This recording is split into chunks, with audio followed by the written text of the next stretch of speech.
Yeah, Jacques Benevist, you remember him.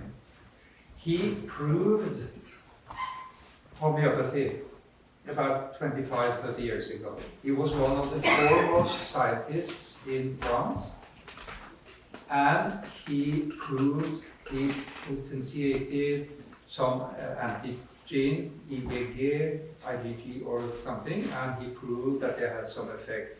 And he got his article published in Nature, which is actually a very, very venerated journal. But then history said he was proved to be a cheat, a fake, a cheat. And he was cast up in the cold.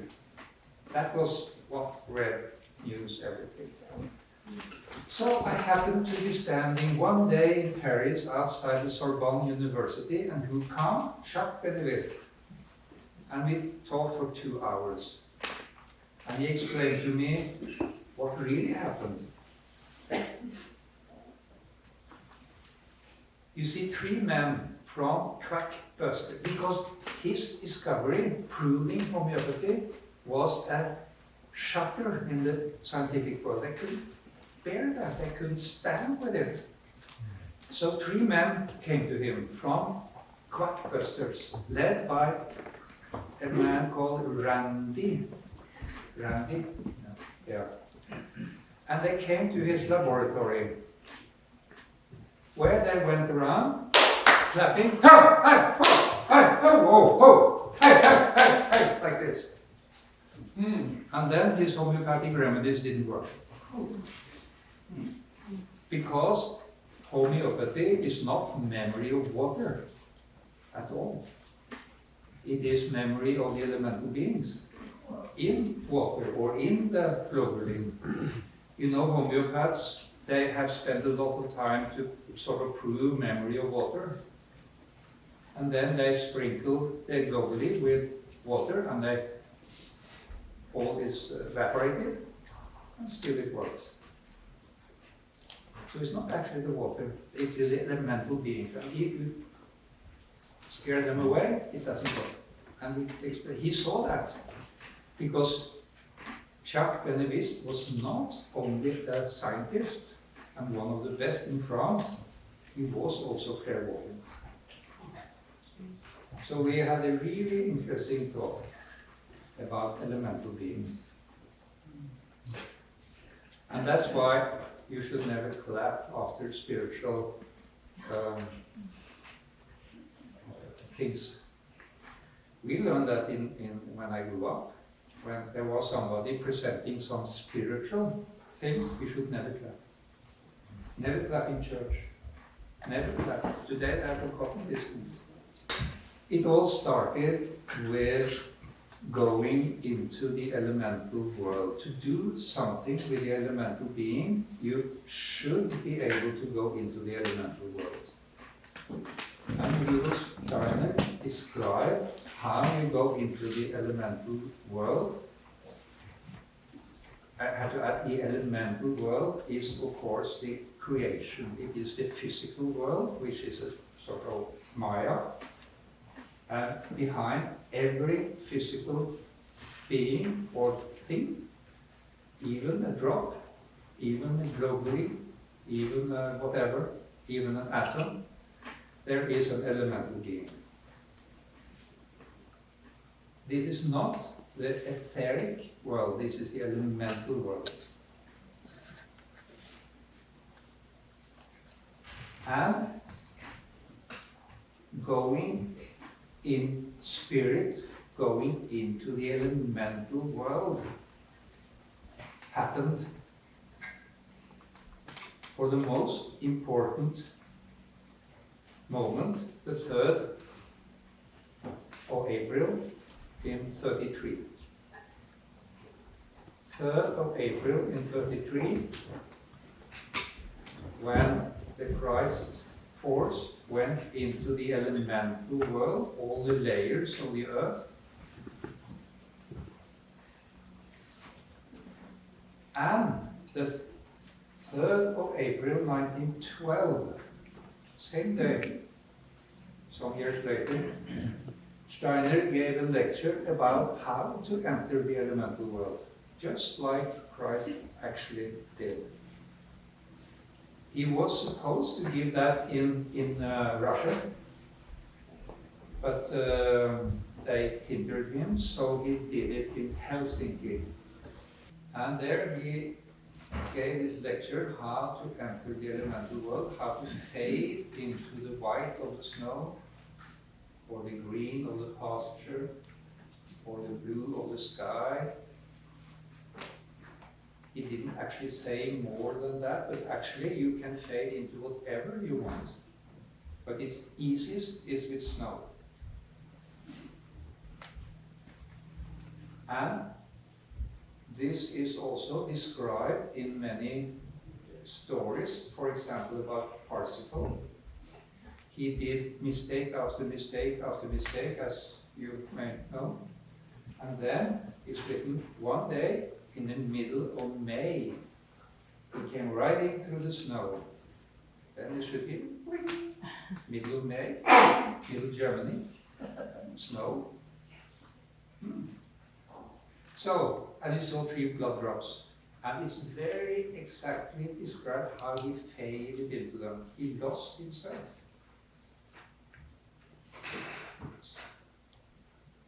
And automatically he raised it once, just by. And that is a sign for fight, so another knight came, boom, boom, boom. And in the last second he put him on the horse and faded again. Same happened. Faded again. And then something changed in the whole Parsifal. Then he is come very easily to the camp of King Arthur. And further on find the Grail Castle. Sort of everything changed after he faded. I must add, this elemental world was at the time of Rudolf Steiner closed. Only 1/3 was open. And this is important. 2/3 were closed, and if you went in there, you could be crazy. So those who did that, a few did that. Victor Schauberger did it. Otherwise he couldn't do what he did. Keely probably did it. Hilma af Klint did it. And she made images from the 2/3 of the elemental world and showed them to Rudolf Steiner, and he was quite upset. She wrote in a diary he was angry because she went somewhere where she shouldn't go. And okay, she went there, but she shouldn't show the pictures to others, because then it could lure them into the second realm of the elemental world. And he said, additionally, you should not show these pictures to anybody before 1950. Because in 1949, the second realm opened. And he knew that. That's quite amazing. Because the first, you know, they had the many years had been the dark time, the Kali Yuga. And around the last part, end of 1800, it started to open.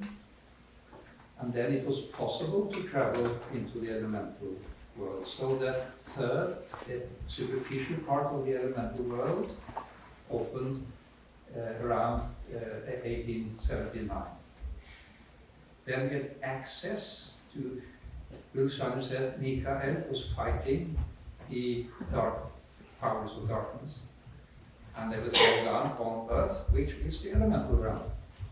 So that's where we could meet them. And then, and that was mainly the Luciferic powers. So in 49 we could meet the Arianic powers and the atomic realm. in my opinion, the source of mechanical occultism. And then also atomic power, 49, development of atomic power. It's never exactly, it's in the period, you know, it takes some time.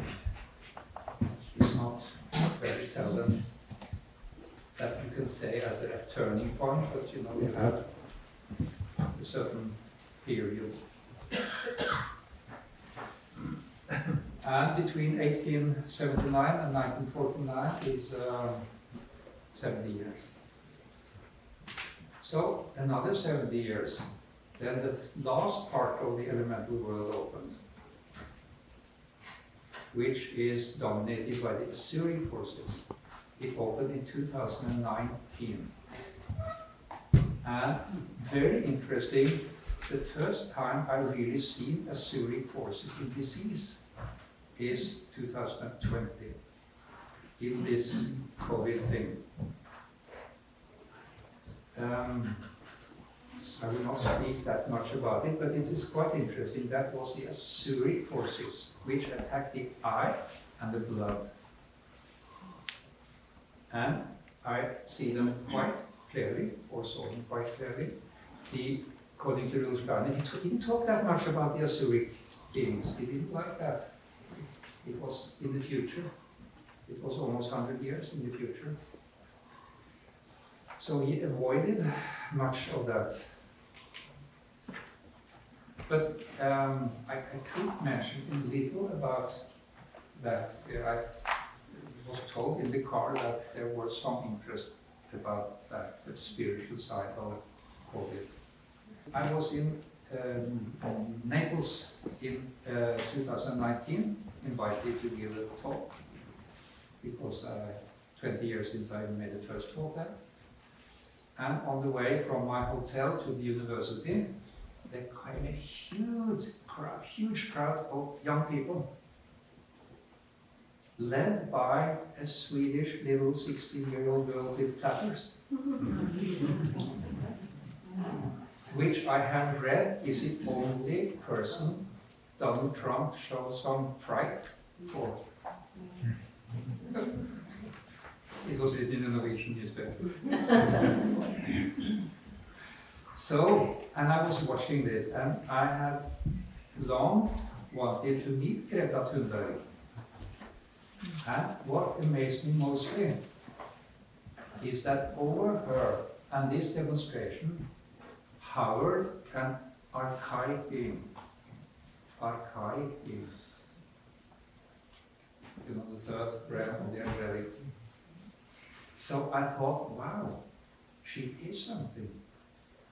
You know, over Joan of Arc, however, the archangelic being, over her an archaic. Joan of Arc had cared about France. Greta Thunberg cared about the world, inspired by an archaic being. So I watched this archaic being for half an hour, I think. It was very special looking. And then I went home. And then in March 2020, I was lecturing in London, and I was sick. And then I saw this COVID being. It was exactly like that archaic being, this mirror-wise. And Rudolf Steiner said also clearly that if you offer a spiritual gift and it is not taken, it often turns to its opposite and can become disease or harmful. So I thought, wow, if the world didn't take her, accept her. So then came the COVID. If it's bacteria or virus or made or not made, I don't care. I saw the spiritual behind.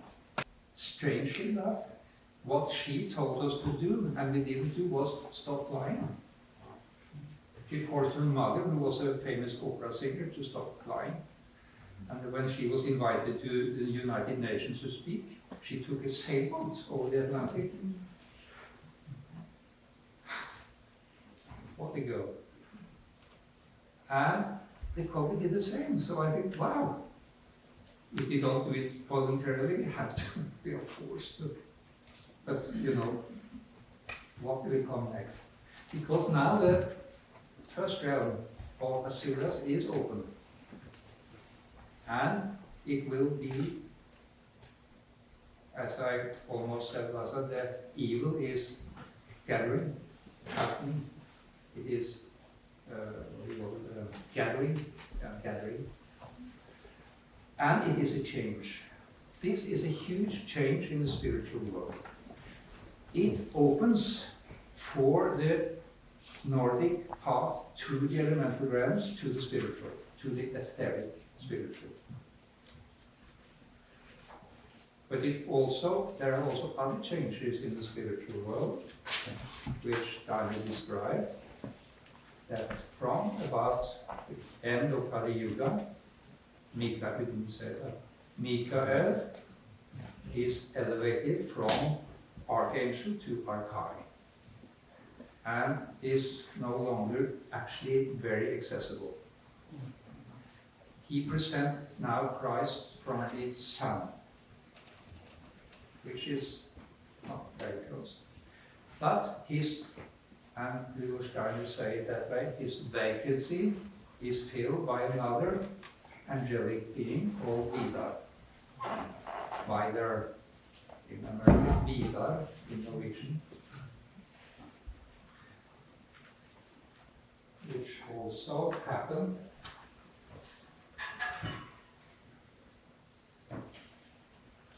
you should flip that. You just flip.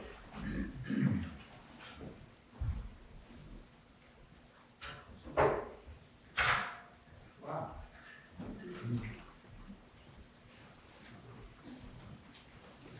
Vidar, which, interesting enough, happened to be an angelic being that is closely connected through long times to the Natanic soul and the Christ being, but also to be the folk soul of Norway and Sweden. And Prokofiev say this about him.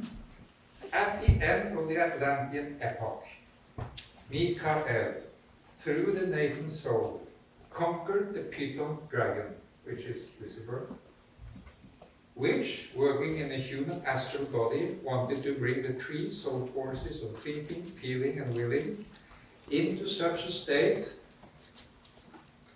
of disorder that man could never, ever attain to the free individual ego, which alone is able to receive the Christ impulse. Alone. In our time, in place of the Python dragon and Mikael, comes the Fenris wolf, which is Parima, causing modern man to become possessed by the old atavistic clairvoyance, which is able to darken human consciousness with such chaotic and deceptive images, that means false clairvoyance, in our time. And that I have especially seen among anthroposophists, a growing false clairvoyance, especially anthroposophists. Deceptive images and voices, that means the total illusion. That everything that has been achieved by way of the evolution of the free individual ego is again lost. And man is therefore unable to attain a conscious relationship to Christ. And then 4 more lines. Now, however, Vidar, the silent Asir, confronts the Fenris wolf.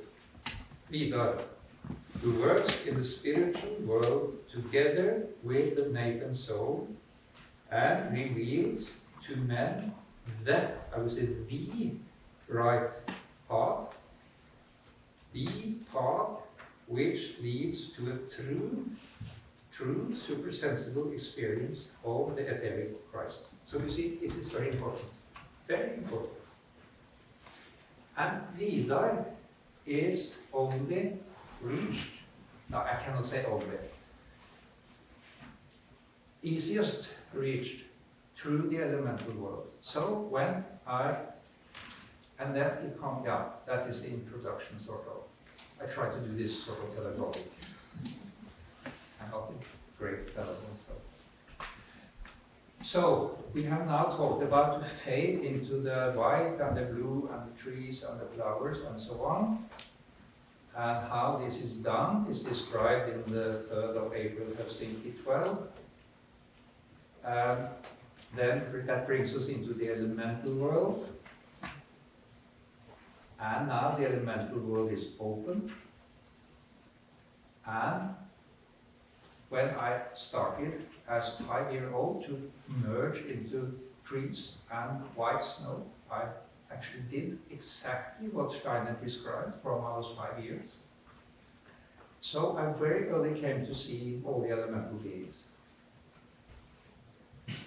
At that time, only this third realm, so that is the nature beings, and I actually experienced them, troll and ulver and gnomes, and all of this I grew up with. And I couldn't talk about them, because nobody understood it. So I was quite desperate in the end. So in the end, I went to veterinary school, and there I met death and nothing but death. We were trained to clip heads of rats without anesthesia. We were trained to kill fur animals. Yeah, you know, mink and stuff, with electricity, without anything. So I actually got very depressed. So I decided I cannot do this. So I gave myself a year, I said, and if I cannot find anybody to talk to within a year, I actually quit. I meant it. So during this year, so I went to the headmaster of the school and he said I want to quit here. And as I happened to have the best grades of those who were there, I had to say yes. So I thought, okay, a year to find somebody. Well, I should do something, and then come this rational mind. Maybe I should do something,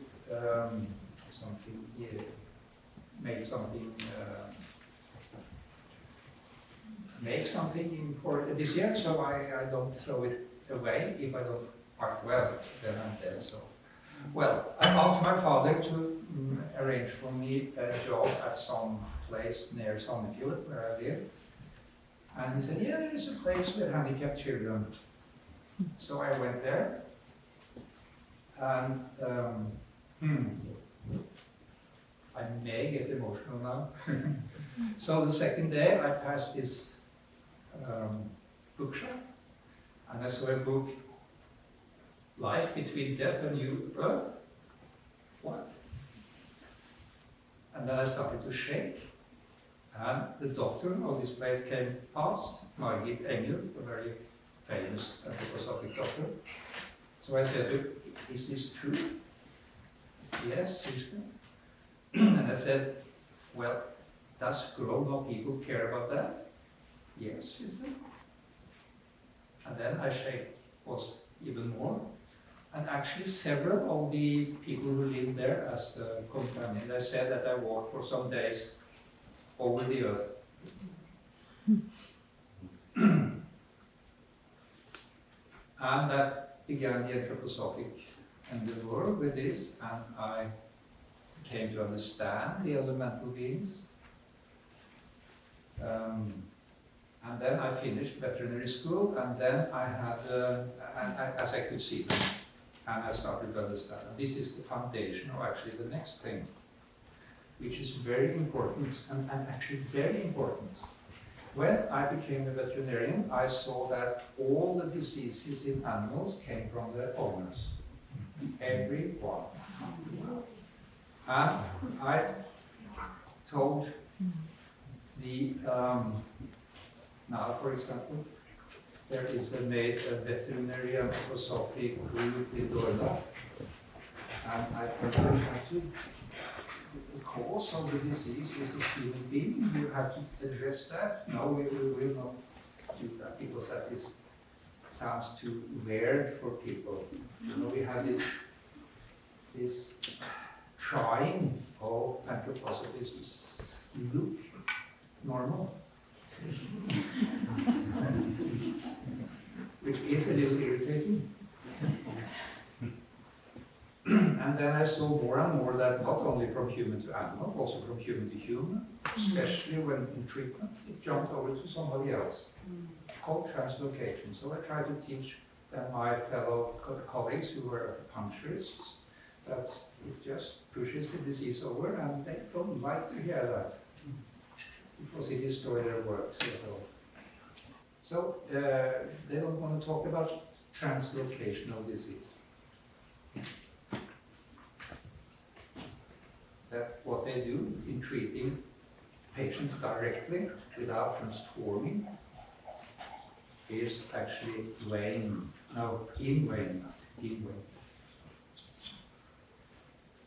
And then I have this problem because I did that too. I translocated all the time. And after in 1984, after actually a revelation, found a way to treat breast cancer in humans and dogs. Remind me of the first time I made a statistic and sent to some doctor's journal. I had women, bitches. And I realized afterwards that women and bitches, they are, you cannot say that in English. You should have said dogs. So they didn't take me really serious. But after some years, they took me serious. And I had, let's say, 90% healing in breast cancer. I healed hundreds of women and dogs. And I even discussed it on a high plane in the medical in Norway, in the Radium Hospital, and they called me in and saw my statistics and said, you are, we believe you, but we cannot do anything because it's too weird. But I realized I wasn't healing anybody. I just pushed it on. And then came the and I had students all over the world who did this. In America, in South America, in North America, in Germany, in Italy, in Mexico, all over the world I have students who did the same as I did and had very great results. So in March, that's interesting, 2014, I decided and I said, you see, that is one interesting thing. When you see the elemental beings, you have a great power over them. They have to abide what you say. If I say to an elemental being, go there, it has to go there. Or wherever. And if I say, do this, it has to do that. And the he or she. I tend to say he, because I'm a male chauvinist. I was criticized last place. I said he or she. And there was a feminist who really almost struck me down. So I said to myself, maybe I said it loud, I will not translocate breast cancer demons, elemental beings anymore. I will not. I will find another way. And from that moment it didn't work.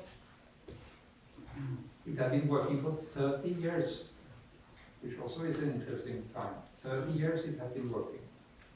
And I wasn't aware that it didn't work. I know I just have said it.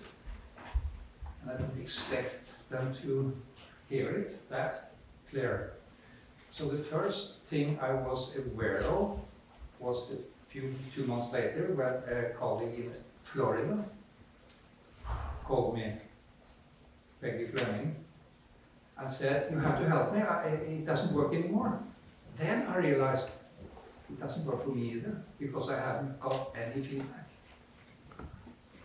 So I wrote to all my students in the whole world and asking them very cleverly, I'm working with a statistic and blah, blah, blah, how has the results been the last months relating to last year, something like that. I didn't say anything. Everybody answered, it doesn't work anymore. So, and that was happening. I was frustrated and my patients didn't believe it. They demanded that I treated them. It didn't work, but they kept on coming, even if it didn't work. If you first have a name or a reputation, they come the rest of your life, even though it doesn't work anymore. Otto Wolff, the great anthroposophic doctor, he came, you had a seminar, he told me, Iscador worked in the beginning, but now, today, he said, that is 20 years ago, it doesn't cure cancer anymore. But people still use it, they don't see it. Things change. That was he said.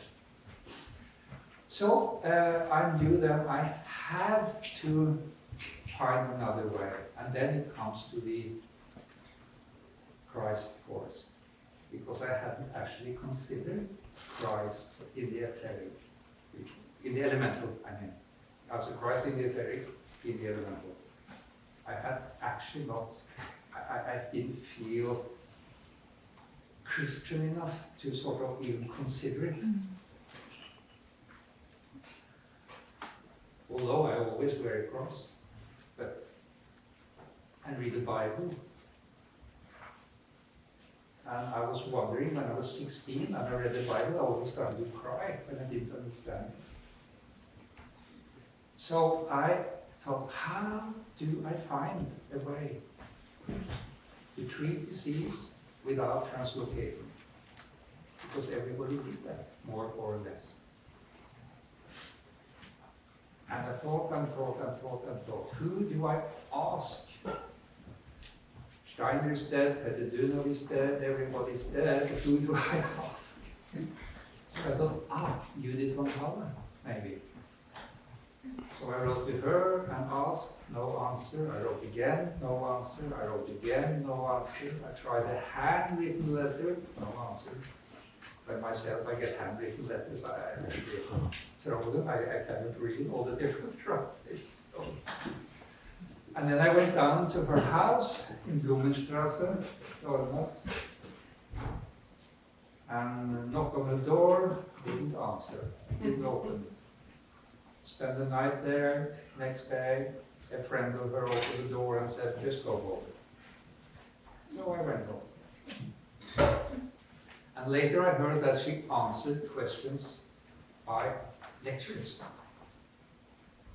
So in the late autumn, I was sitting in front of my computer and suddenly Zoom. It was a colleague from Potsdam, that is a place outside Berlin. And she said, there, I have to tell you. I was on a lecture with Judith von Halle last night about how to treat diseases without translocating. The day after. But it was, of course, down to her when she told me how. You have to treat with Christ consciousness. Okay. What is that? What is the Christ consciousness? I didn't know. I think I know a little more now. But that is what I think. In humbleness, I think I maybe know a little about it, at least related to the third realm, hygienic occultism.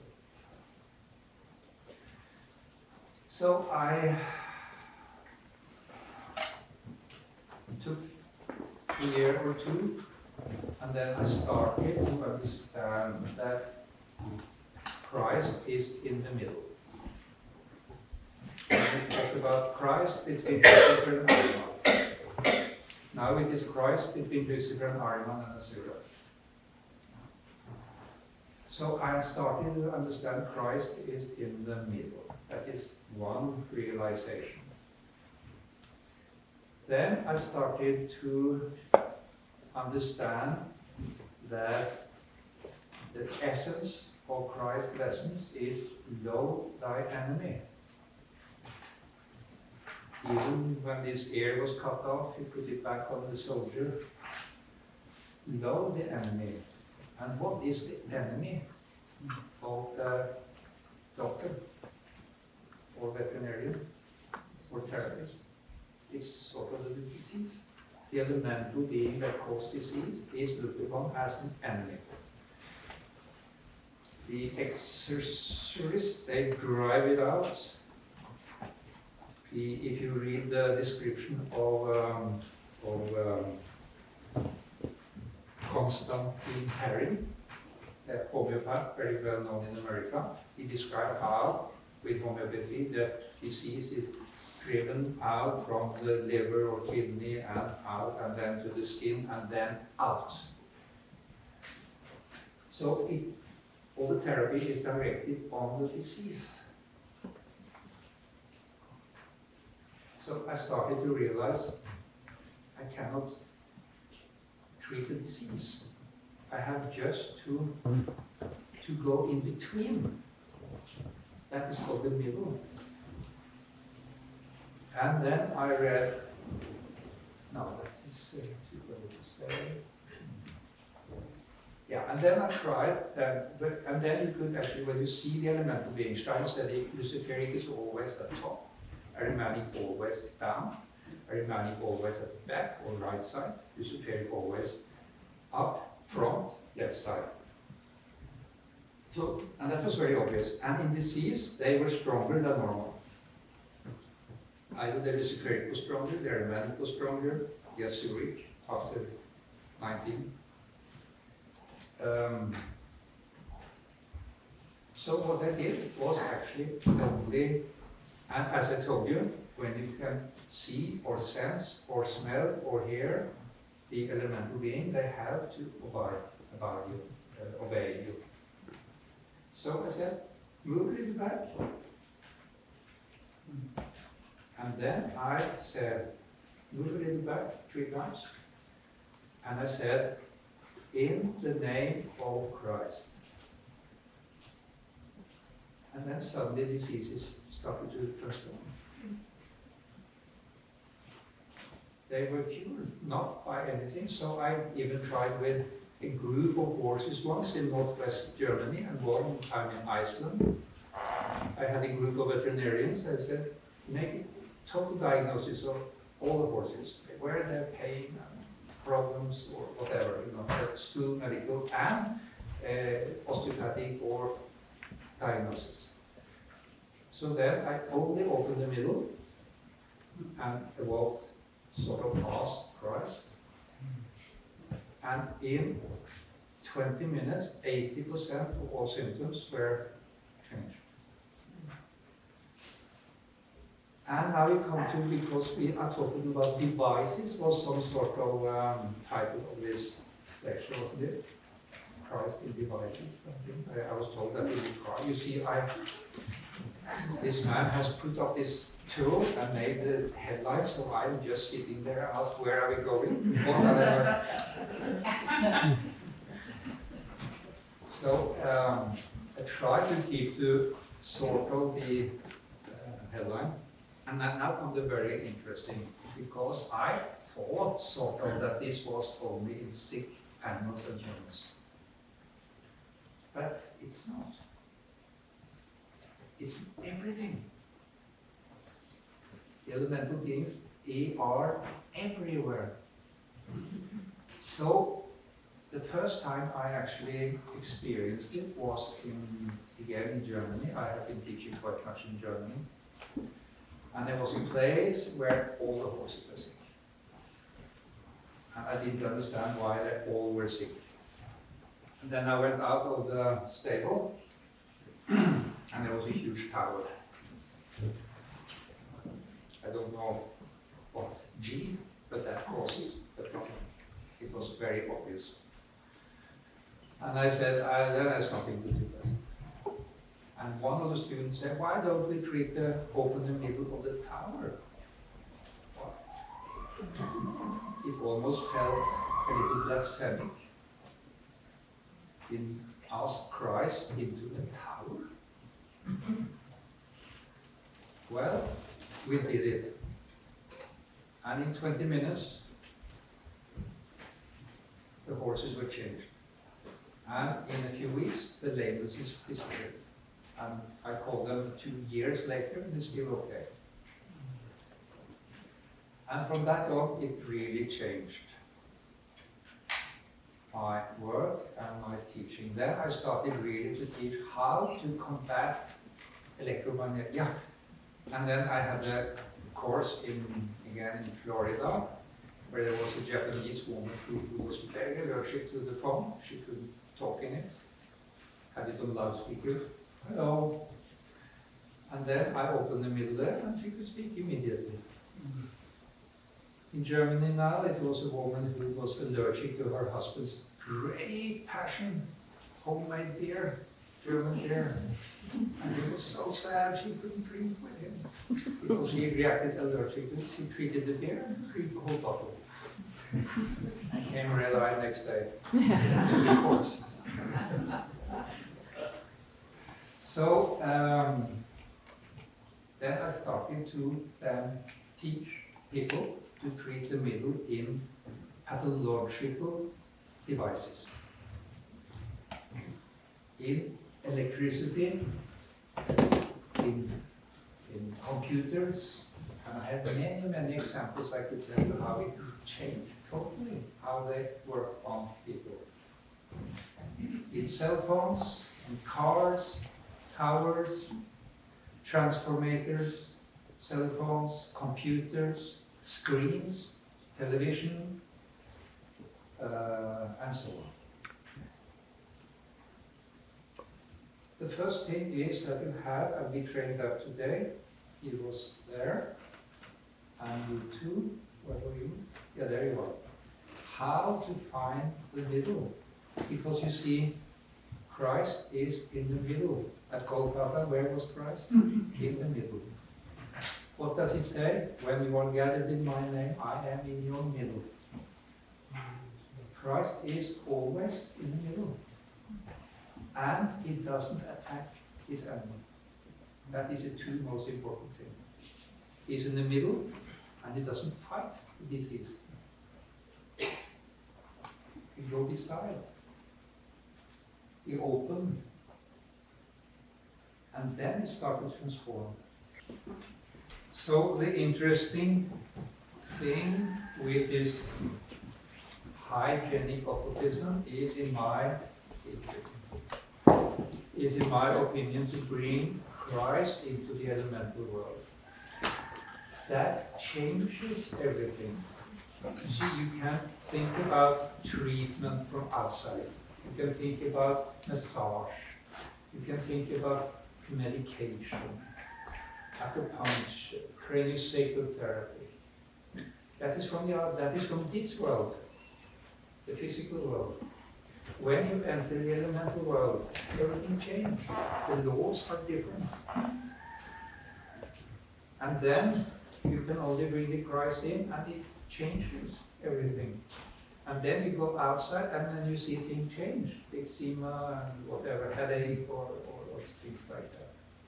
And that's what I've been, this is the third realm. That's a hygienic occultism. And you can do that with devices. I will maybe, if we have time in the end, I can tell some examples, but I want to use a little more time there now after. Is this a 1.5 hour lecture? 2.5. No, that's too much. 2.5 hours have lecture, 2.5 hours. That's 3 to 5:30 on the sheet. 2.5 is too much. 2 is the limit. Usual is 1.5, and then half of questions or something like that. You cannot press me that much. That's not humor.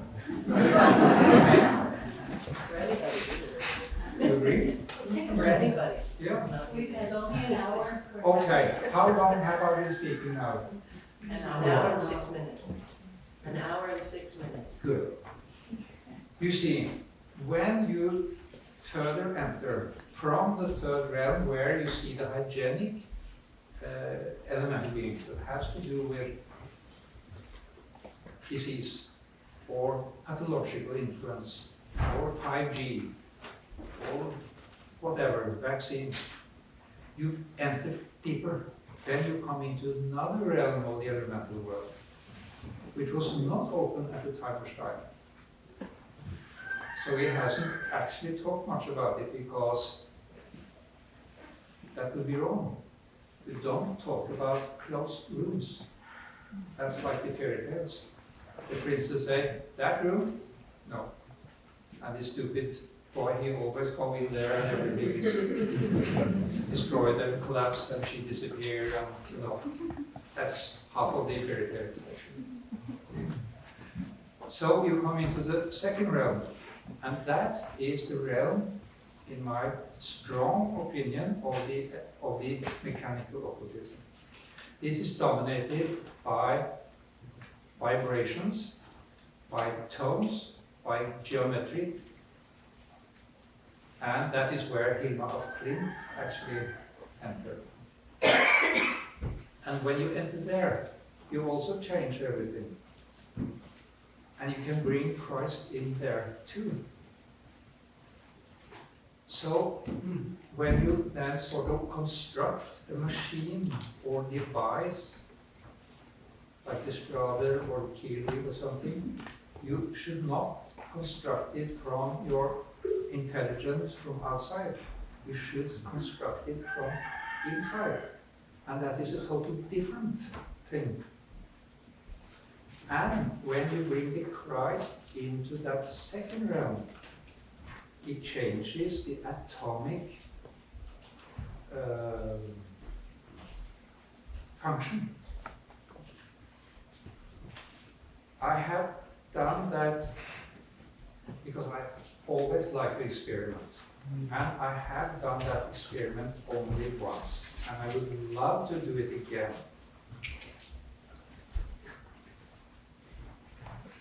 And that was in England, in Totnes, one of the old Drotten Mystery Centers.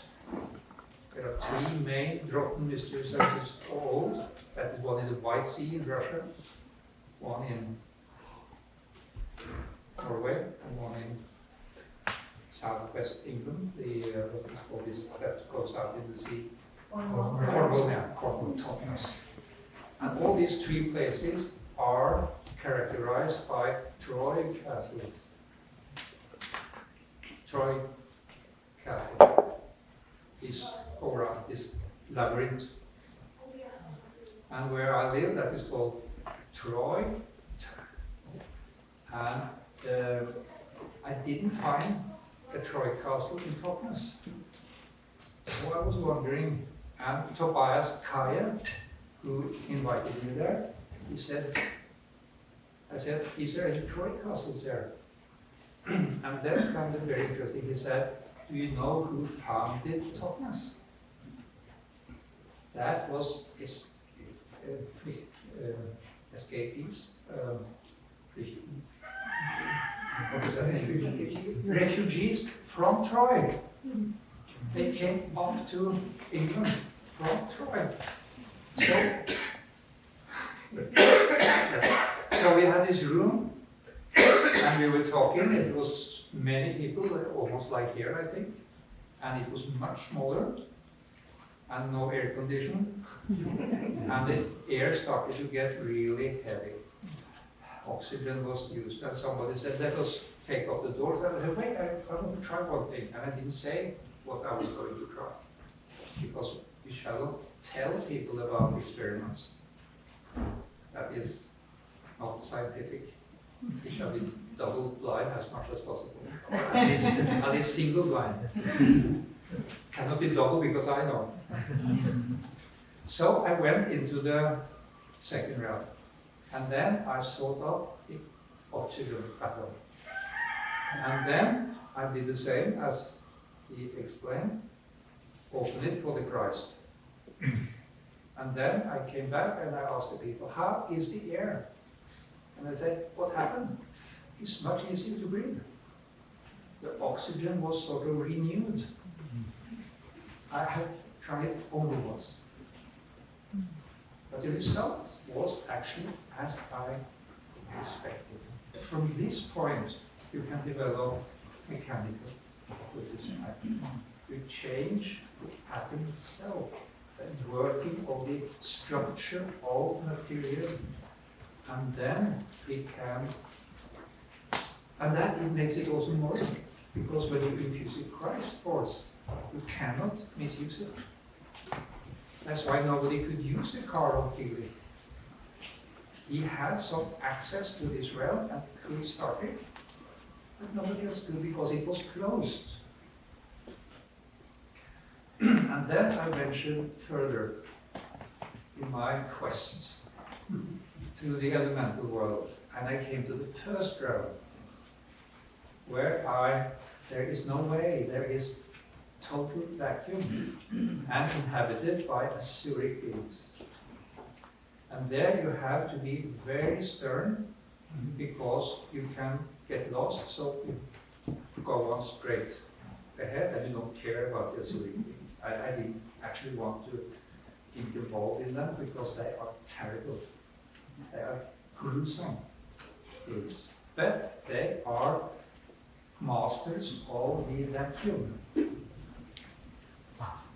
And they are experimenting with the first elementary realm in CERN. I was down there. And they are trying to harness the force of vacuum, because if you have an absolute vacuum, there is enormous energy in it. You think it is vacuum, you think it is nothing, but it is actually very much.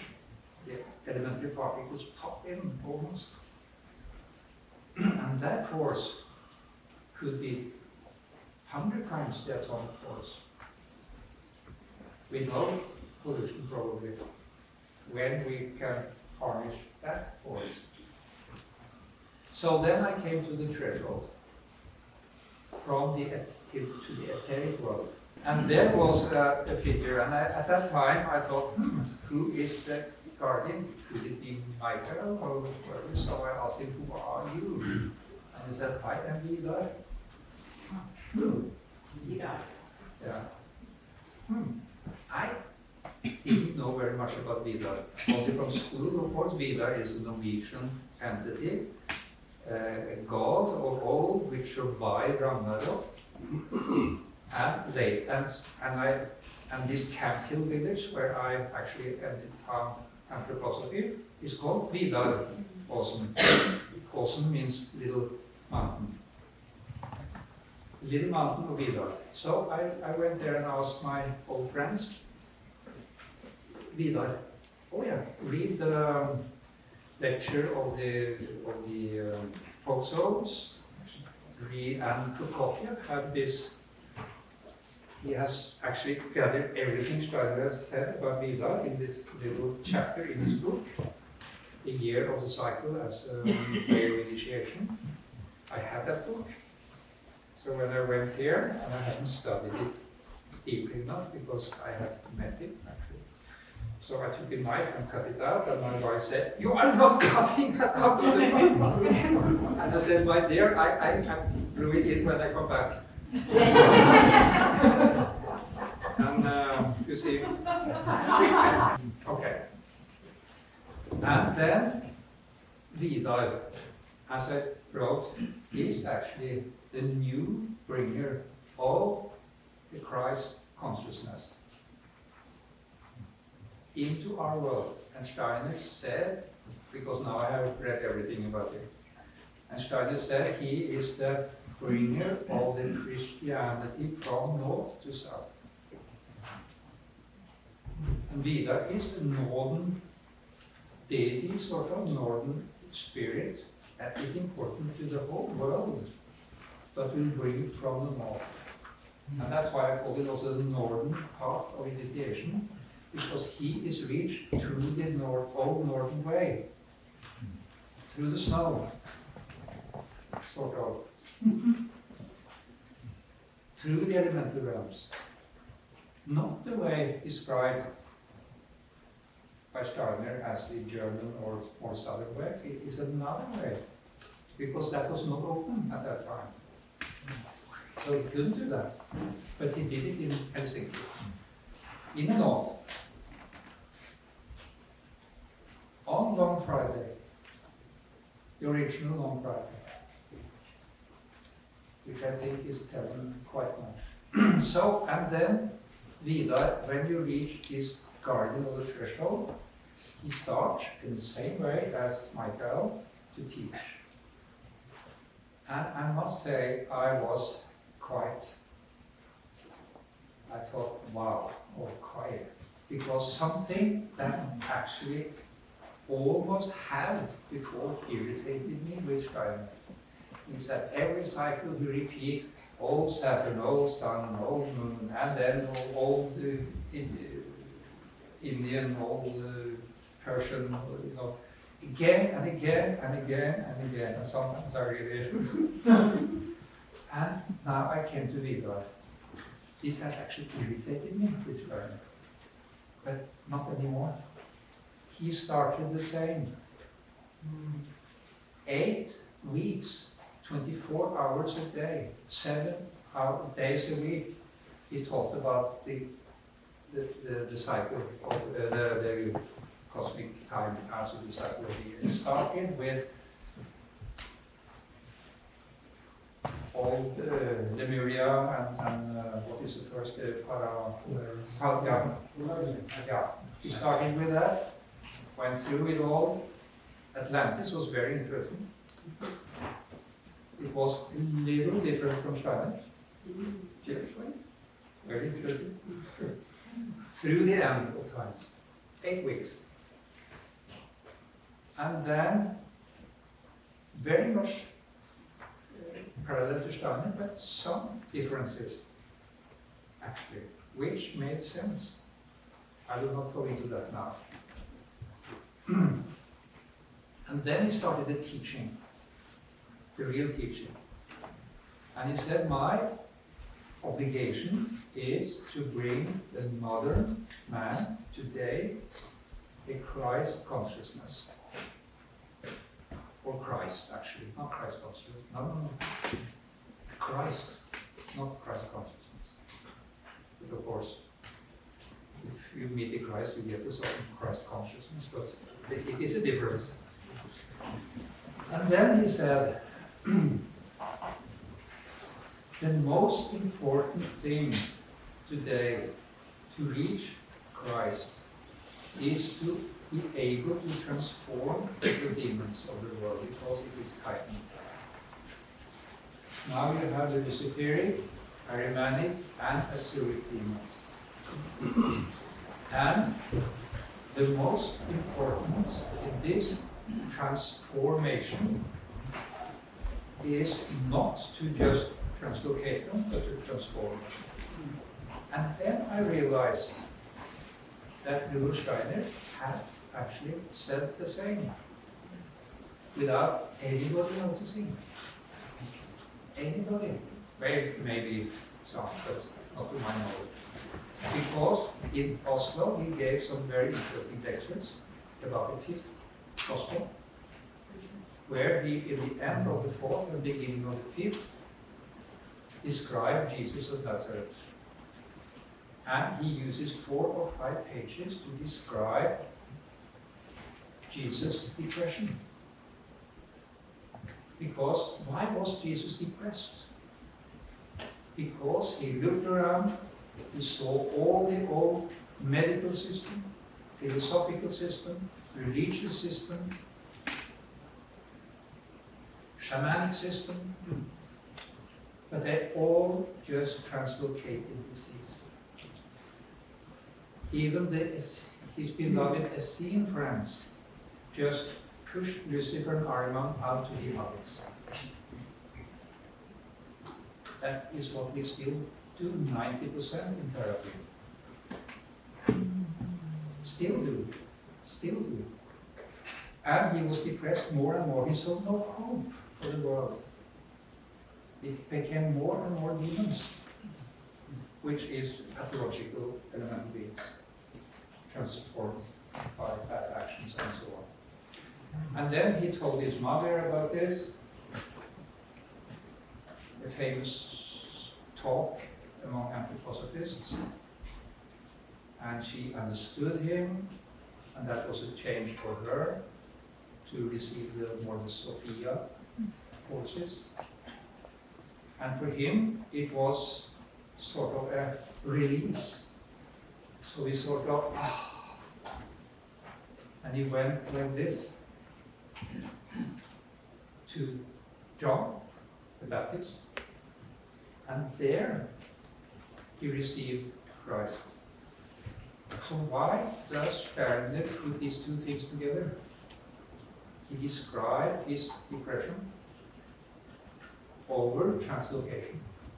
Then directly he received the answer, which is the Christ, which is the only transforming force in the universe. Well, except God and Maria and Sophia, but here on earth. That is so important that we understand, because that is what we must do. We must then, in devices, in sick, in dogs, in animals, in whatever, we must transform the pathological elemental beings of Luciferic, Arianic, or Asuric origin. And in devices, you can all do that, as he described. There you go. And he did. It's not, they did it after 1 day of teaching, or 2 days? 2 days. One day. They were able to do it. Able to transform demons after 1 day of teaching. Not 50 years of meditation. Because when you go this northern way, merge into things, you start to perceive it either as a movement, or as a face, or as a smell, or as a feeling, or as a sound even.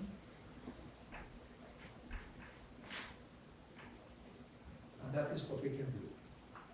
And when we do that, we should continue. We should go into the second round and experiment with mechanical.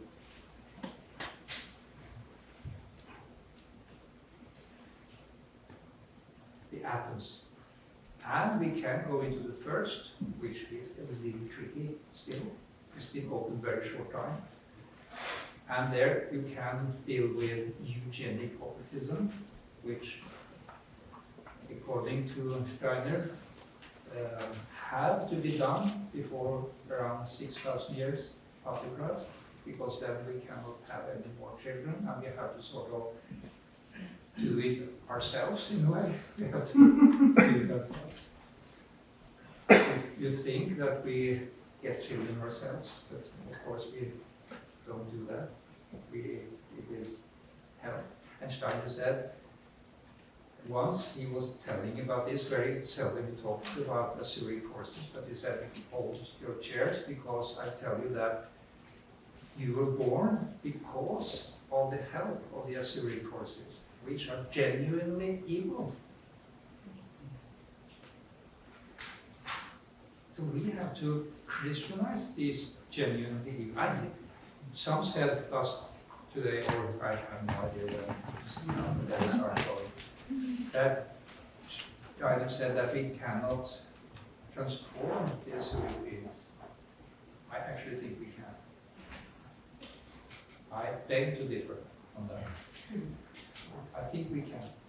And then we can make them not evil. Some years ago I gave a speak up in somewhere here. Yeah. And the elemental beings gathered in hundreds to listen. especially on a special corner, and I asked one of the women, it wasn't you, to walk around the house. I didn't say anything. I said to one of the women there, walk around the house 1 meter from the wall, because they gathered a little away from the wall. And in that corner there were maybe 40 or 50 of elemental beings. And she said, when I came to that corner, it was almost I couldn't go forward. So tight. They are very interested in this. So the point is, they can do things in the physical world. You know that they can actually do very many things. Some nasty things and some okay things. But I am not what the Americans think fully vaccinated. In Europe, I can fly wherever I want because I had COVID. So they are sensible. But then I thought I could come to America, but I said no. I had planned everything. I had bought plane tickets for $4,000 or $5,000 or something. Everything was set up. I was sure that I could be allowed because Europeans said okay, Norwegians said okay. Not the American. No, sir, you cannot come. I called Andrew, and he was also in shock. And then I thought, okay, shall I get a vaccination and bow to these things and just to go? No, you have to be vaccinated 14 days before. Okay, so that option was gone. So I was actually quite upset. And then I went to bed. You see, in Norway we have this official health page with the barcode and everything, you know, everything about me there. What tooth is mine and not mine, and diseases and syphilis and everything is there. This was a joke. So, and it was there written I was not vaccinated. But I had it, it was okay for that. So, I went to bed and I had sent this page to the American authorities. There's no there from here, I hope. Well, now I'm soon out, so. And they said, no, this is not enough for America. We won't allow you in. And then I opened and I thought, when I got up in the morning, I thought, can I trick them somehow? What shall I do? So I opened it again, and there it was written, black and white. Thoresen has been injected twice with Pfizer, one on the 5th of June and one on the 25th of June a year before. What? So I took a screenshot immediately, copied it, sent it to the authorities, and I said, welcome to America. Elemental beings had changed my page during the night. And that is not the first time. That has happened to me many times during my life. Elemental beings really change the physical. When I need it, you see, I told my wife that the elemental beings play with me sometimes. I said, what things I don't need, they disappear. Oh, you know, she said, you are just losing them. No, I'm not losing them. It's really, I don't put my wallet on the table and then in 2 seconds it's gone and it reappears a week later. Nah, you hallucinated. Okay. So I was a little upset, she didn't believe me. Then we went to somewhere to lecture, and I arranged with 1 extra day in Amsterdam to go to the Rijksmuseum. And then we came to Amsterdam, and we had this extra day, so we put the luggage in the locker, pressed on the button, and out comes ticket. So I took the ticket, and I gave it to her because she had a purse and I had nothing. And I gave it to her, and I thought she took it. So after the day, being in Amsterdam, he was back to the plane, enough time, come to the locker at the central station in town, so to take the bus out to the airport. I said, okay, ticket. No, you took the ticket back. No, you took the ticket. No, I did not, you took the ticket back. So, after a little quarrel, maybe 3 minutes, we decided, so I looked through my 4 pockets, it's not that many, 20 times, nothing. There's some coins or whatever, nothing.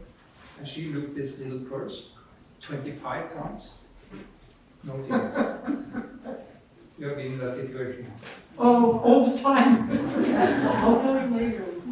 Well, so we got the guard, you know, and we explained this problem, and we had to pay something, and we had to describe the luggage, and he opened, and okay, you take it. So we got the luggage, got on the plane.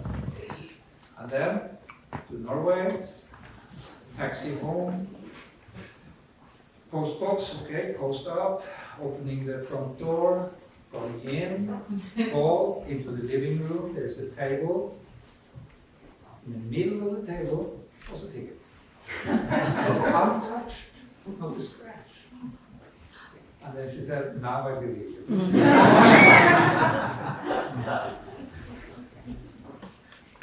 And I know how they disappear also. I know exactly how they do it. So it has to do with the consciousness. If I have a moment of unconsciousness and directed will, then they do it.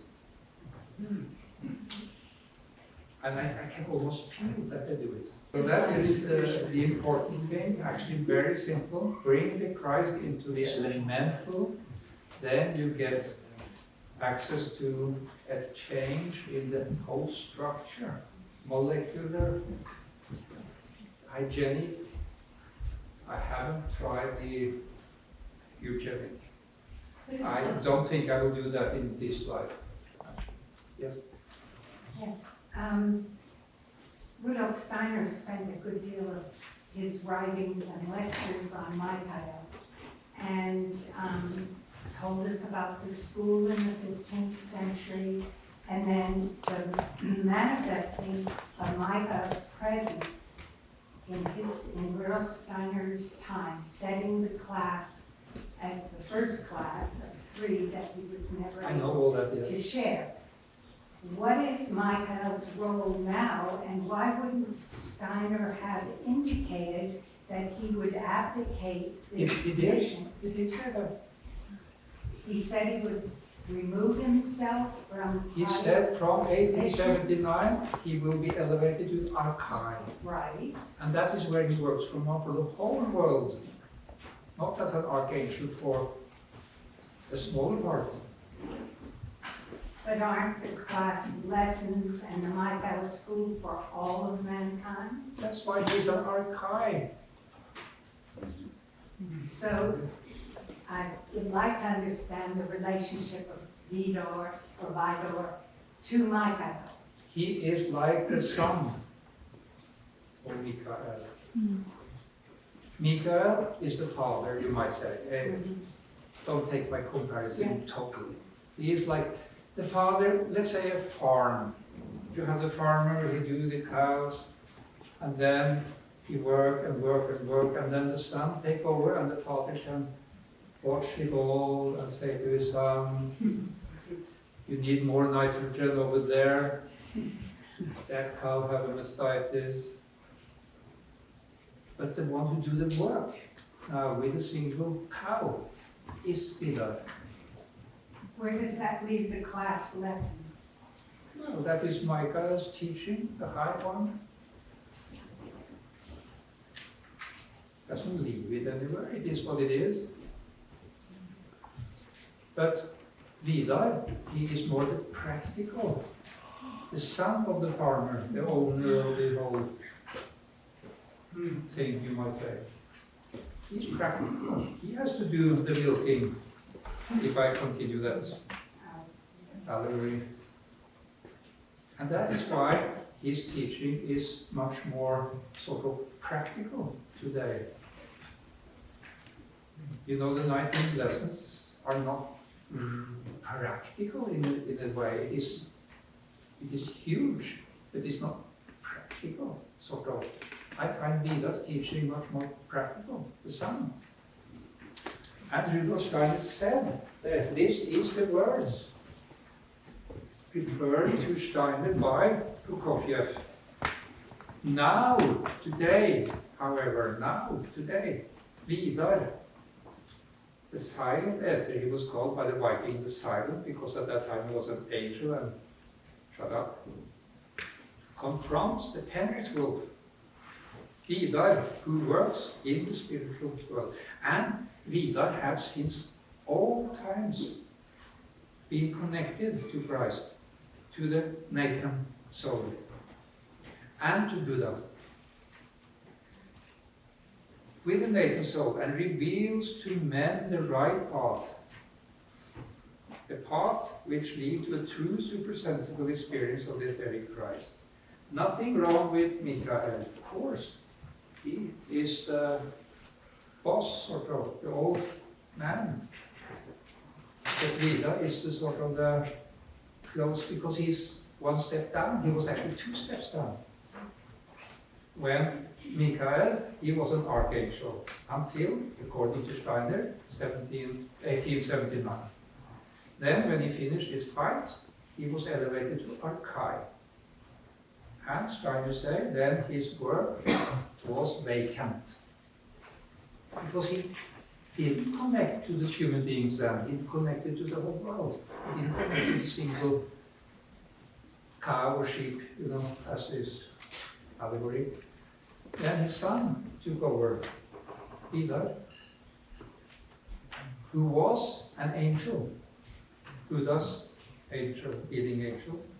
And then, from 1879, he started his ascent to archangel, but he was half angel, half archangel, sort of. And from about 1970, he was archangel. For all mankind. No, archangels are for more limited, and Steiner said he will bring the Christianity from the north to the south. Mikael is for all mankind, bringing Christ's image from the sun, sort of. Vidar is a smaller, but from the north, sort of governing the northern way of initiation through the elemental. See? There is nothing wrong in relating to, you can relate to God, you can relate to Christ, you have Sophia, you have Mikael, you have Vidar, you have your guardian angel, you have, nothing of these exclude each other. And again, I must add, as I said here, I am only bringing what I know and see and experience. I don't bring theory. I don't bring the words of Steiner. Actually, I haven't met Mikael. I have met Vidar. I have met Christ in the etheric behind him. But I cannot tell you about Mikael. Steiner can do that. I cannot. That's why I don't dismiss him, but I don't talk much about him, because I don't know. I'm not an expert at all. I can only relate to what I have seen, experienced, known. Franco. Yes, can you relate something of your experience of meeting the etheric Christ? You mentioned that you had met him, and how was that? Can you relate something about that? That's not so easy. Yeah. I have tried in my books to describe it. It's much easier to describe Vidar. And at his side we have Balder, who is bringer of the new clairvoyance. And that was quite interesting, because I have been clairvoyant. And then Balder said that is the old, that is dangerous today. We have to change it. Steiner talked about the new clairvoyance. Prokofiev, new clairvoyance. Everybody, the Vikings talk about the new clairvoyance. So I didn't know what that was, but then Vidar Balder explained very carefully through, I think, 7 days, that the new clairvoyance is actually clairaudience. I will call this is halfway your question. And because the adversarial forces can interfere in clairvoyance, but they cannot interfere in clairaudience, said Vidar. So I wrote this down and I sent it to Marko Maula, leader of the Finnish Anthroposophic Society, and he's an expert on Valentin Tomberg, and he said, read in that book is exactly what he said. So the new clairvoyance is clairaudience. And then I thought, Steiner say, see Christ in the etheric. I thought he did that, and I looked after, he didn't say that. I thought he said it, because I am so occupied with seeing. Steiner don't say we are going to see Christ in the etheric. He said we are going to hear or experience. And then I went back in time. I came to 1910 before Steiner said see Christ in the etheric. And that he didn't really understand at that time that the clairvoyance was to change. You know, Steiner also had a development. He didn't understand everything in 1910. That is just to accept. So in the etheric, you can see here Christ. And